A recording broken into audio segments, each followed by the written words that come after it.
Bonjour chers amis traders, comme chaque fin de semaine, analyse rapide du Bitcoin, du DAX, du CAC 40, de l'euro-dollar et du SP500 pour la semaine à venir en mode investissement et en mode trading. Tout de suite le calendrier économique de la semaine à venir avec pas mal d'indications sur les prix à la consommation et surtout la décision sur les taux mercredi, donc journée particulièrement volatile à prévoir. Pour le reste, si vous tradez les devises à base de GBP, c'est plutôt mardi qu'il faut jeter un œil. Et lundi et vendredi, il me semble, voilà, oui, pour la partie GPY, puisque là aussi, on aura la décision sur les taux. Côté Japon, ça avait marqué la surprise la dernière fois, peut-être qu'il y en aura une autre à nouveau cette fois-ci. Allez, on commence tout de suite avec le Bitcoin exprimé en euros. Donc on voit que il n'a pas fait grand-chose cette semaine.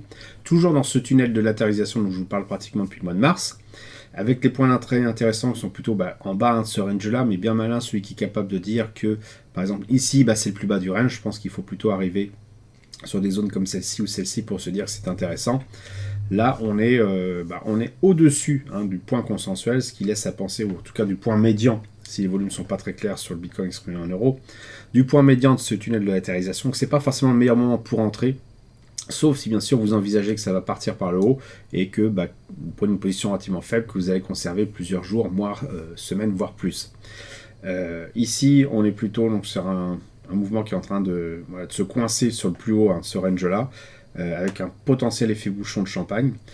Pourquoi je pense que ça va casser par le haut? Donc ça, je me répète depuis un petit moment maintenant, mais sur l'unité de temps supérieure, on voit que le RSI est au-dessus de 50, que les bougies sont bien orientées, qu'on est au-dessus de moyenne mobile, donc c'est quand même assez haussier tout ça, et que cette pause-là est tout à fait saine, et va vraisemblablement déboucher, sauf incident de parcours non prévisible, et bien vers la casse de ce tunnel de latérisation vers le haut. Donc on reste positif sur le Bitcoin, même si le moment là tout de suite n'est pas l'idéal pour entrer en position. Concernant le DAX, le DAX, qu'est-ce qu'il a fait cette semaine? Pas grand-chose non plus. Le schéma est un petit peu plus chargé. On a à peu près la même configuration, c'est-à-dire en unité de temps. Hop, je vais essayer de nettoyer ça. Supérieur. Un RSI au-dessus de 51, des bougies assez claires au-dessus du moyen mobile, donc quelque chose d'assez haussier, quoi qu'on en dise. Ici, on a une pause dans ce mouvement haussier, donc tout à fait intéressant pour se positionner à l'achat sur les points le plus bas. Encore une fois, ici, bien malin celui qui est capable de dire qu'ici c'était le point le plus bas, même si on avait un creux de volume par prix, et qu'il valait mieux peut-être plutôt envisager un retour sur peut-être un endroit où il y a pas mal d'échanges ici, donc sur le trait bleu par exemple, ou un petit peu en dessous, pour tout simplement essayer de prendre le train en marche et viser la cassure de ce range-là, parce que se positionner, comme je l'indiquais je crois déjà la semaine dernière, se positionner ici au plus haut, c'est s'assurer qu'il y a un risque énorme que le prix revienne sur le point consensuel, que finalement il évolue en dessous de son prix d'achat, donc on soit en position un petit peu inconfortable, et du coup qu'on se mette tout simplement à céder, à vendre, à chercher à clôturer notre position, juste avant que ça se mette à partir. Donc je reste toujours sur un scénario de sortie par la hausse, même si pour l'instant c'est en train d'osciller, de ne pas faire grand chose. Et donc ce qu'il faut plutôt guetter, c'est des points d'entrée, c'est en fait des consolidations, des points d'entrée pour se positionner correctement, sachant que de toute façon, concernant le DAX, on va avoir certainement une réaction dès demain, puisqu'aujourd'hui c'est le vote des élections européennes, et donc on va certainement avoir une réaction assez puissante sur tout ce qui est euro-dollar, DAX, CAC 40, SP500 je pense un peu moins. On verra si c'est le cas toutefois, en fonction des différents résultats qui vont apparaître. Donc pour l'instant on reste assez prudent, mais on guette idéalement un retour sur ces niveaux des 17 900 pour tout simplement se positionner dans une optique plus long terme. CAC 40, c'est exactement la même chose. Là, on avait un point d'entrée intéressant, donc je crois que c'était la semaine dernière, j'ai déjà dû vous en parler, au niveau du trait bleu, pour tout simplement, via un ETF, pas forcément en CFD, parce que là, il faut quand même garder la position très longtemps, avec des effets de levier trop importants, mais rien qu'avec un ETF classique sur le CAC 40, comme CAC, le fameux ETF classique, sans levier, on pouvait se positionner à l'achat sur le point le plus bas, envisager dans un premier temps un retour sur le point consensuel que j'avais estimé un petit peu haut à 8157, et envisager à long terme là aussi une cassure de ce range-là par le haut. Donc c'est pour ça que moi je me suis positionné ici, en renforçant une consolidation d'une position que j'avais déjà ici, pour renforcer une position que j'avais déjà prise lors de la consolidation ici. Et donc je vise une cassure par le haut de ce range-là. Évidemment, si les élections font que, ou différents événements, notamment les décisions sur les taux aussi, de la Fed la semaine prochaine, font que tout se retourne, je sortirai probablement sur ce niveau-là, à moindre risque, puisqu'ici on a un creux de volume par prix, que on sera relativement proche du cours d'entrée, ce qui limitera la casse. Concernant l'euro-dollar, il s'est passé quelque chose d'assez étonnant. Je n'ai pas l'explication tout de suite, peut-être qu'on l'aura plus tard. On a eu une baisse assez conséquente du prix, moins 0,83%, Sur la séance de vendredi, pratiquement tout s'est joué au cours de l'après-midi. Si je fais apparaître ici en horaire, on voit que la cassure a été brutalement déclenchée vers 14 h, et puis c'est continué jusqu'à la fin de la journée. Pourtant, on n'est pas sur une date de rollover de contrat, puisque c'est plutôt dans 2 semaines, dans 14 jours, là, 13 jours maintenant. Il y a une cassure, j'ai parlé de quelque chose qui a été annoncé que j'ai pas vu peut-être, ou une anticipation sur ce qui pourrait se passer lors de ces élections, je ne sais pas. Quoi qu'il en soit, on a une baisse conséquente qui n'invalide, mais alors pas du tout, mais je dirais même qui confirme mon scénario de continuation à la baisse de ce range-là qu'on a depuis un petit moment ici, enfin de ce tunnel baissier qu'on a depuis un petit moment.